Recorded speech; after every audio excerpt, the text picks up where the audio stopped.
Well, good afternoon, Shiloh. Thank you for joining us for our very first daily devotional, which we're going to be calling Shiloh's Daily Connection. And it'll be a way to keep us, even though we are physically separated, but we can be spiritually connected together through these things.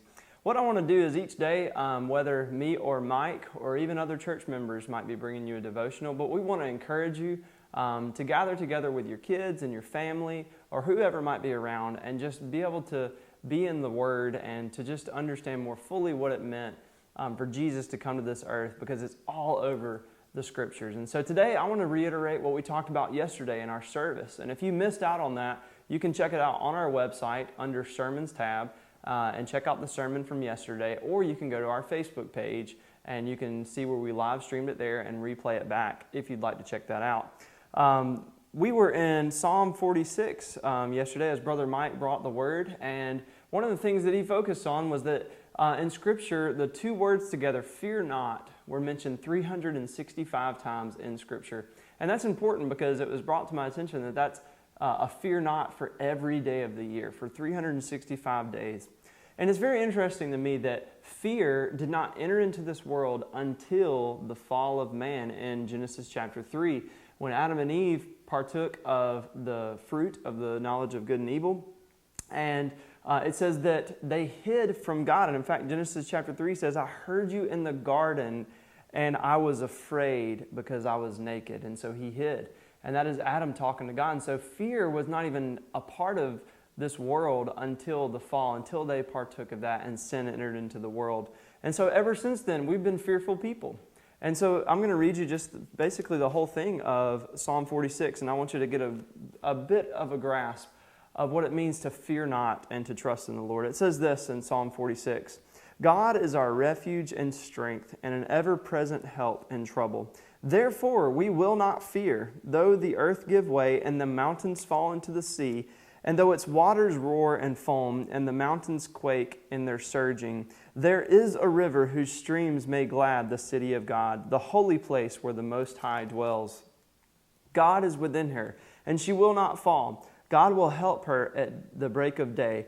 Nations are in an uproar, and kingdoms fall, and he lifts his voice, and the earth melts. The Lord Almighty is with us. The God of Jacob is our fortress. Come and see the works of the Lord, the desolation he has brought on the earth. He makes war cease to the ends of the earth, and he breaks the bow and shatters the spear. He burns the shields with fire. Be still and know that I am God, and I will be exalted among the nations, and I will be exalted in the earth. The Lord Almighty is with us, and the God of Jacob is our fortress. This past Wednesday, we did something with our students called Rooted. It's supposed to be a weekend, but we ended up doing it in one night.